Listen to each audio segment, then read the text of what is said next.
हर हर महादेव दोस्तों, आप सुन रहे थे मेरे साथ मैं तेरी हीर भाग 39। राजन अपने पिताजी के सामने खड़ा था। उसका चेहरा ढका हुआ था जिससे प्रताप उसे पहचान नहीं पाया और कहा, हाँ भाई, ये चोरी छुपे कहाँ जा रहे हो? राजन ने कुछ नहीं कहा, वह बस खामोश रहा। प्रताप ने उसे खामोश देखा तो उसके चेहरे पर लगा कपड़ा हटाया और हैरानी से कहा, रजनवा, तुमको अपने ही घर में ऐसे चोरी छुपे आने की क्या जरूरत पड़ी? राजन थोड़ा सा आगे आया तो रोशनी उसके चेहरे पर पड़ी। चेहरे पर लगी चोट देखकर प्रताप ने हैरानी से कहा, अरे जे का है, जे चोट कैसे लगी तुमको? और तुम्हारे हाथ में का है? प्रताप की बात सुनकर राजन ने अपने हाथ में पकड़े लिफाफे को पीछे छुपा लिया और कहा, कुछ नहीं पिताजी, कुछ भी तो नहीं है। और ये चोट थोड़ी है, मामूली सी खरोच है। आते वक्त मोटरसाइकिल स्लिप हो गई तो बस गिर गए। खरोच नहीं बउआ, गहरा निशान पड़ा है। तुम आओ हमरे साथ। कहते हुए प्रताप राजन की बाह पकड़कर उसे अपने साथ ले जाने लगा। हाथ में पकड़े लिफाफे को पिताजी देख ना ले सोचकर राजन ने चलते चलते लिफाफे को बरामदे में पड़ी टेबल पर रख दिया और प्रताप के साथ आगे बढ़ गया। प्रताप राजन को लेकर अपने कमरे में आया और बिरजू को आवाज दी, बिरजू, जरा वो दवाई वाला डिब्बा लेकर आना। राजन बिस्तर पर आ बैठा और प्रताप कुर्सी लेकर उसके सामने। कुछ देर बाद बिरजू हाथ में दवाई का डिब्बा लेकर अंदर चला आया। प्रताप ने दवाई का डिब्बा बगल में पड़ी टेबल पर रखा और उसमें से दवा निकालकर राजन की मरहम पट्टी करने लगा। बीच बीच में वह राजन को हवा करते हुए ध्यान भी रख रहा था कि उसे दर्द ना हो। अपने पिताजी को मरहम पट्टी करते देखकर राजन की आंखों में नमी उभर आई। बचपन में मां के गुजर जाने के बाद से ही राजन अपने पिताजी से कटा कटा रहने लगा। हालांकि प्रताप ने अपने प्रेम में कभी कोई कमी नहीं दिखाई, लेकिन राजन कभी उनके साथ बैठकर नहीं बैठा, कभी प्रताप से कभी अपने मन का हाल नहीं बांटा। पिता और बेटे के बीच जो एक दीवार रहती है, प्रताप और राजन के बीच भी हमेशा वही रही। बचपन में जब तुमको खेलते खेलते चोट लग जाती थी तब तुम्हारी अम्मा तुम्हारी मरहम पट्टी किया करती थी। तब ना तुम बहुते रोया करते थे और खूब बड़ा चढ़ा कर बताते थे कि तुमको चोट कैसे लगी। कहते हुए प्रताप ने राजन की तरफ देखा तो पाया राजन नम आंखों से उन्हें ही देख रहा है। राजन को अपनी ओर देख तपाकर प्रताप ने कहा, फिर अब हमें काहे नहीं बताते कि ये चोट कैसे लगी? अपने पिता की आंखों में अपने लिए प्रेम देखकर राजन का मन भारी हो गया। उसने कहा, ऐसा कुछ नहीं है पिताजी, जरा सी चोट है, कल तक तो ठीक हो जाएगी। रात बहुत हो गई है, आप सो जाइए, हम भी अपने कमरे में जाते हैं। कहते हुए राजन उठा और वहां से चला गया। वह प्रताप के सामने इस कमरे में ज्यादा रुकना नहीं चाहता था। बिरजू वहीं खड़ा था। राजन की बात सुनकर प्रताप ने मायूसी से अपना सर झुका लिया। राजन के अलावा प्रताप की जिंदगी में और कोई था भी तो नहीं। शादी के कुछ साल बाद ही उनकी पत्नी उन्हें छोड़कर चली गई। राजन की परवरिश और अपने कामकाज के चलते उन्होंने कभी दूसरी शादी भी नहीं की और देखते ही देखते वक्त इतना गुजर गया कि प्रताप को अकेले रहने की आदत पड़ गई। पर वह हमेशा चाहता था कि उसका बेटा राजन दूसरे लड़कों की तरह आकर उसके साथ बैठे, उससे बतियाए, अपनी परेशानी साझा करे, लेकिन ऐसा कभी नहीं हुआ। और अब बढ़ती उम्र के साथ प्रताप को ये चिंता सताने लगी कि उसके जाने के बाद राजन का क्या होगा। इसलिए वह चाहता था राजन शादी कर ले और अपना घर बसा ले, ताकि प्रताप के जाने के बाद भी इस घर में उसे संभालने वाला कोई हो। बिरजू प्रताप का सबसे वफादार नौकर था। उसने जब प्रताप को मायूसी से सर झुकाए देखा तो उदास हो गया। वह खामोशी से वहीं खड़ा रहा। कुछ देर बाद प्रताप ने सर उठाया और अपनी आंखों के किनारे साफ कर बिरजू की तरफ आते हुए कहा, अरे बिरजू, तुम यही हो? जाओ जाकर खाना खा लो। और आप नहीं खाएंगे मालिक? बिरजू ने पूछा। हमें भूख नहीं है, तुम खाई लो और रजनवा के कमरे में भी खाना पहुंचाए दो, हम जरा बाहर टहल कर आते हैं। प्रताप ने बिरजू के कंधे पर हाथ रखकर वहां से जाते हुए कहा। आज से पहले बिरजू ने प्रताप को इतना उदास और मायूस कभी नहीं देखा था। वह कमरे से बाहर आया और रसोई घर की तरफ चला गया। राजन अपने कमरे में आया और अपना सर झटकते हुए खुद में ही बड़बड़ाया, छह जे का हो गवा है हमको। आज पिताजी की बातों में अपने लिए परवाह देखकर हमारी आंखों में नमी काहे उतर आई, और तो और हम उनके सामने कुछ बोल भी नहीं पाए। कितने बेकार लड़के हैं हम। हमारे सामने वो इतना मायूस होए रहे और हम उनको रोक भी ना पाए। ऐसा नहीं है कि हम उनको प्यार नहीं करते, पर उनके और हमारे बीच कब्बो ऐसा रिश्ता ही नहीं रहा कि हम अपने मन का हाल उनके सामने कह पाए। जब से अस्पताल से लौटे हैं सब अजीब लगता है। ऐसा लगता है जैसे हम कुछ भूल गए हो, जैसे हमारी जिंदगी का कोनो बहुत ही बड़ा हिस्सा जो हमारी जिंदगी से मिट गवा हो और वो हिस्से में कुछ ऐसा रहा हो जो बहुत ही खास हो। मुन्ना ने हमको सगाई में नहीं बुलाया, इस बात का हमको जरा भी दुख नहीं है, पर आज अपने पिताजी को मायूस देखे इस बात का दुख है। हमने कभी कुछ अच्छा नहीं किया उनके लिए, फिर भी वो कितना प्रेम करते हैं हमसे।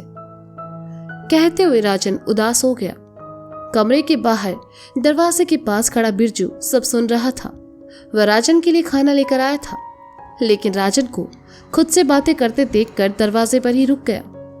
राजन जब खामोश हो गया तो बिरजू ने दरवाजा खटखटाते हुए कहा, राजन बहुआ, खाना लेकर आए हैं तुम्हारे लिए, अंदर आ जाओ, वहां रख दो, हम वो खा लेंगे।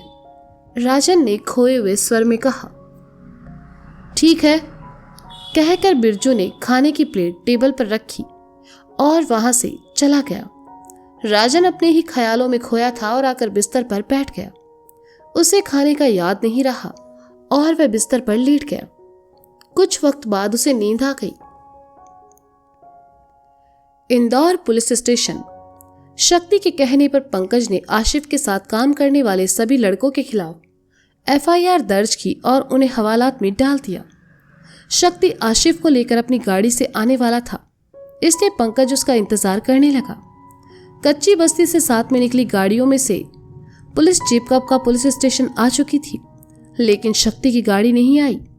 पंकज को चिंता होने लगी। उसने शक्ति का नंबर डायल करने के लिए जैसे ही अपना फोन निकाला, शक्ति का सामने से कॉल आ गया।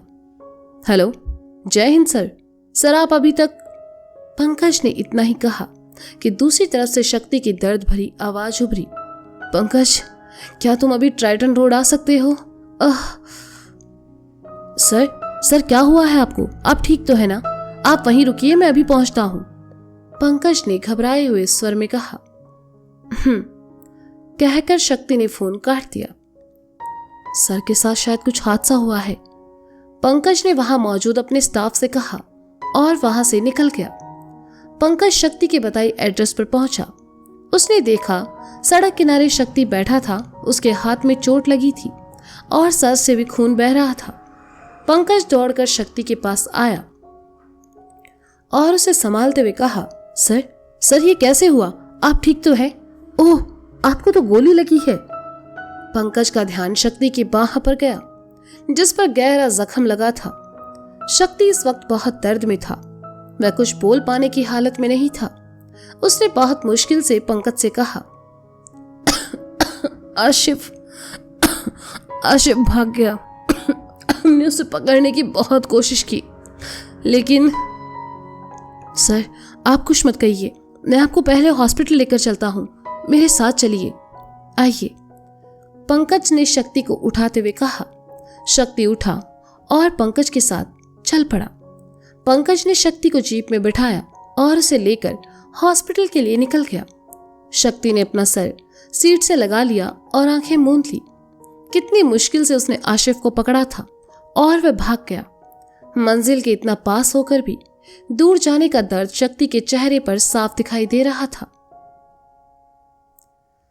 पंकज शक्ति को लेकर पास ही एक क्लिनिक में पहुंचा और उसकी मरहम पट्टी करवाई।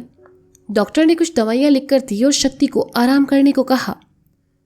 पंकज शक्ति को लेकर उसके घर आया। शक्ति के हाथ में पट्टी बंधी थी, ललाट पर भी बैंडेज थी और गिरने की वजह से गाल पर भी कुछ चोट के निशान थे। पंकज शक्ति को सहारा देकर अंदर लाया और हॉल में पड़े सोफे पर बिठा दिया। पंकज ने ग्लास में पानी भरा और शक्ति की तरफ बढ़ा दिया। शक्ति ने पानी पिया और कहा, हम अपने मकसद में कामयाब होने ही वाले थे पंकज, लेकिन अभी इस बारे में मत सोचिए सर। आशिफ को हम लोग फिर पकड़ लेंगे। आप सही सलामत है, ये ज्यादा जरूरी था। मैं आपके लिए कुछ खाने का ले आता हूं, उसके बाद आप दवा लेकर आराम कीजिए, पंकज ने कहा। और जैसे ही किचन की तरफ जाने लगा, शक्ति ने कहा, पंकज, किचन में इस वक्त तुम्हें कुछ नहीं मिलेगा। ओह, तो मैं काम करता हूं, बाहर से कुछ ले आता हूं, आप तब तक आराम कीजिए, पंकज ने कहा और वहां से चला गया। काशी ने घड़ी में वक्त देखा और कहा, ओह, हमें तो बहुत देर हो चुकी है। गौरी, हम चलते हैं, कल सुबह जल्दी आ जाएंगे। काशी, आज रात यहीं रुक जाओ ना। नानू नानी से मैं बात कर लूंगी, गौरी ने कहा। हम रुक जाते गौरी, लेकिन हमारा घर जाना बहुत जरूरी है। वैसे भी हमारा सारा सामान वही है, लेकिन हम वादा करते हैं कल सगाई के बाद हम सबके साथ यहीं रुकेंगे, गौरी ने अपना सामान और फोन बैग में रखते हुए कहा। ठीक है, मैं तुम्हें नहीं रोकूंगी, पर तुम ऐसे मत जाओ, मेरी स्कूटी ले जाओ, चाबी वहां रखी है, गौरी ने कहा, क्योंकि उसके पैरों पर मेहंदी लगी थी और उठकर जाने की हालत में वो नहीं थी। काशी गौरी के पास आई और उसे गले लगाते हुए कहा, ठीक है, अपना ख्याल रखना, कल से तुम ऑफिशियली हमारी भाभी बन जाओगी। तुम भी अपना ख्याल रखना, और हाँ, ध्यान से जाना। तो क्या तुम मुझे कल से भाभी बुलाने वाली हो? गौरी ने कहा। बिल्कुल नहीं, हम तुम्हें गौरी ही बुलाएंगे। अच्छा, हम चलते हैं, बाय, कहते हुए काशी ने स्कूटी की चाबी उठाई और वहां से चली गई। काशी घर जाने के लिए निकल गई। आज सुबह से उसकी शक्ति से कोई बात नहीं हुई थी, ना ही शक्ति का फोन या मैसेज आया था। काशी शक्ति को बहुत मिस कर रही थी। शक्ति का घर दूसरे रास्ते पर पड़ता था, लेकिन आज जैसे किस्मत काशी को शक्ति से मिलवाना चाहती थी, इसलिए काशी जैसे ही घर जाने वाले रास्ते की तरफ आई, भारी ट्रैफिक देखकर उसे दूसरे रास्ते से जाना पड़ा।